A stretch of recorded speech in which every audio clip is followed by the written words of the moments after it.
সম্মান একবার চলে গেলে আর কখনো ফেরত আসে না। আমার আপনি আটকেন, তাতে বরং আপনি অসম্মানিত হইবেন।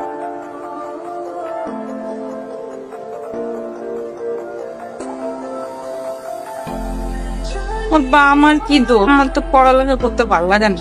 পরপর 3 বার তুই ইন্টারমিডিয়েট ফেল করছিস, পাঁচটা করা বলতো আমি ছাড়তেছি। এবার আমি এমন এক পোলার সন্ধান পাইছি যে শুধু পেটে ভাতে তরে পড়ে, সেইখানে থাকবো খাইবো, কোনো ঠিকানা নাই, কোনো কিছু জানো। আমি ওর খবর পাঠাই দিচ্ছি, কালকে সকালে এসে চলে যাবে। যে ঠিকানা বলছিলেন ওই ঠিকানা ধরে চলে আসছে। আরে তাড়াতাড়ি আসো, মেহমান আসছে। কে আসছে? আরে ঋতুর নতুন মাস্টার। কি নাম বাবা তোমার? আসসালামু আলাইকুম চাচা। ওয়ালাইকুম আসসালাম। আমার নাম রায়হান। খুব ভালো ছেলে, ডিগ্রি সেকেন্ড ইয়ার। ওর শুধু একটাই কাজ, নিজে লেখাপড়া করবে আর তোরে লেখাপড়া করাবে।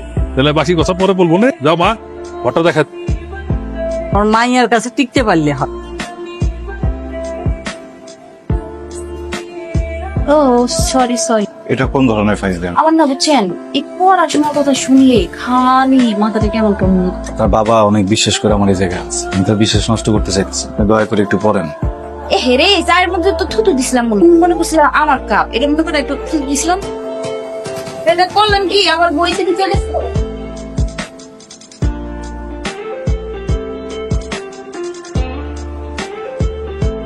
স্যার কি কিছু খুঁজতেছেন? আহারে সাইকেলের হাওয়া গেছে। আপনার তো কলেজ অনেক দূরে স্যার, কেমনে যাবেন? এইসব নিয়ে চিন্তা করতেছি না, বাজারে গেলে সব ঠিক করানো যায়। বইগুলা কই? আমার বইগুলো ফেরত দেন। আমার বইগুলো আমার দিয়া দেন। আপনার কষ্ট দেখা আমার মন ফেসা পাবে কেন? দেখেছি প্রথমবার ওই চোখের চশমা, আমার ভাল লাগছে, ভাল লাগছে, ভাল লাগছে। টিং টিং টিং চুপ কর স্যার। কোন আমার বইগুলা কই? আপনারা যদি না কোন আমি কিন্তু চাচার কাছে গেছি। ওই যে সামনে দৌড়ে ওই এই যে থাম, এটা পুষ্কুনি আছে।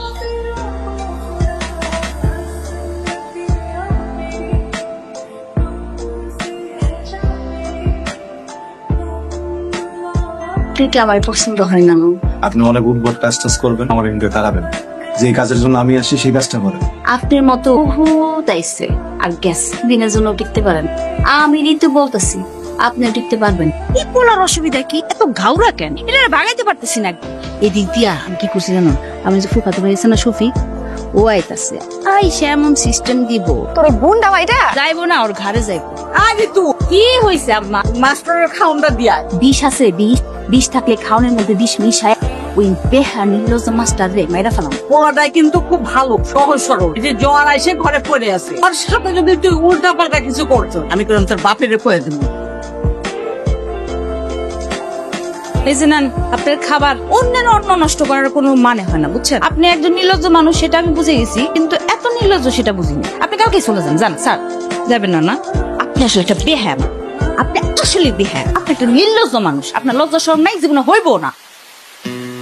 একটা কথা কি জানেন তো, অন্ন, বস্ত্র, বাসস্থান, শিক্ষার চিকিৎসা এগুলো হলো মানুষের মৌলিক অধিকার।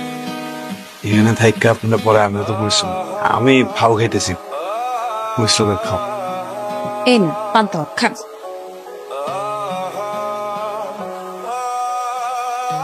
ওয়ালাইকুম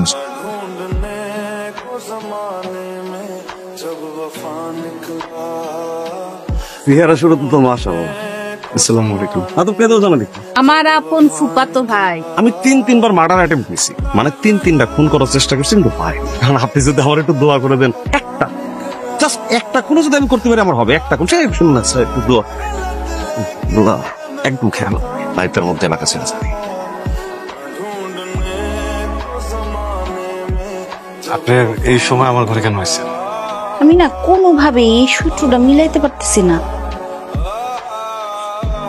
আপনি রুমতে বাইরন করতেছি। আচ্ছা থাক, আপনার কিছু করা লাগবে না, আমি করতেছি।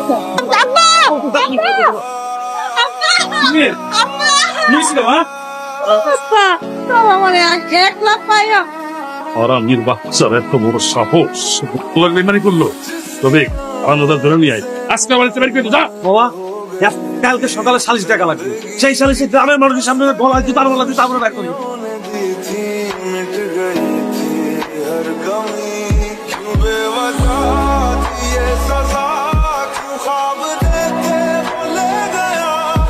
ये जो हम लगे सितम साब ऐसे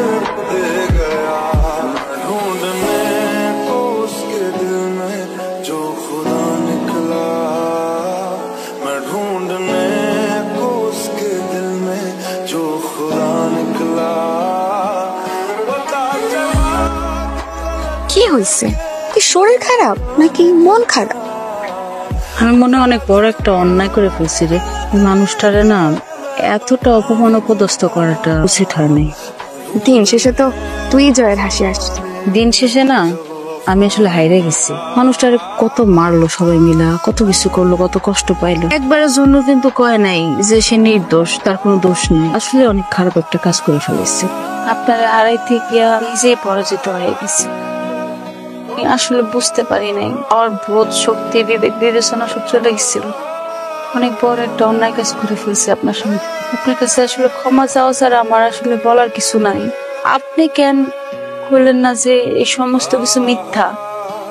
আপনি তো জানেন না, আপনার বলা উচিত ছিল, আপনার প্রতিবাদ করা উচিত ছিল। আপনি কেন সত্য ডাক করলেন না? কারণ এই সমাজে কেউ সত্যের পক্ষে না। আমার মার বেলা এটি ছিল, কি হয়েছিল আপনার মায়ের? এক বুক সংগ্রাম নিয়ে আমার মা আমার মানুষ। আমার হরি মালিকের নাম ছিল কালু মিয়া। একদিন হঠাৎ মায়ের জোর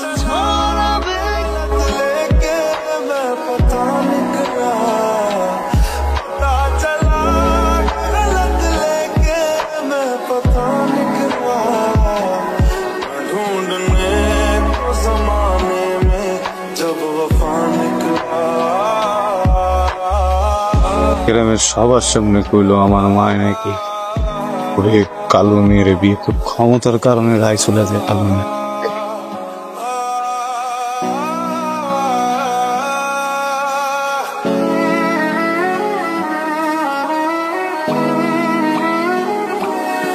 जिसके आने से मुकम्मल हो गई थी जिंदगी, दस्तके खुशियों ने दी थी मिट गई। যে এত যন্ত্রণা, এটা তো আমি কোনোদিনও বুঝতে পারি নাই। এগুলো আমার নিজেরই অনেক খারাপ লাগতেছে। হ্যাঁ, চলেন। কই আমার কারণেই তো আপনার সম্মান গেছে। আপনার সম্মান ফেরত আনতে চলেন। সম্মান একবার চলে গেলে আর কখনো ফেরত আসে না। আমার আপনি আটকে আন, তাতে বরং আপনি অসম্মানিত হবেন।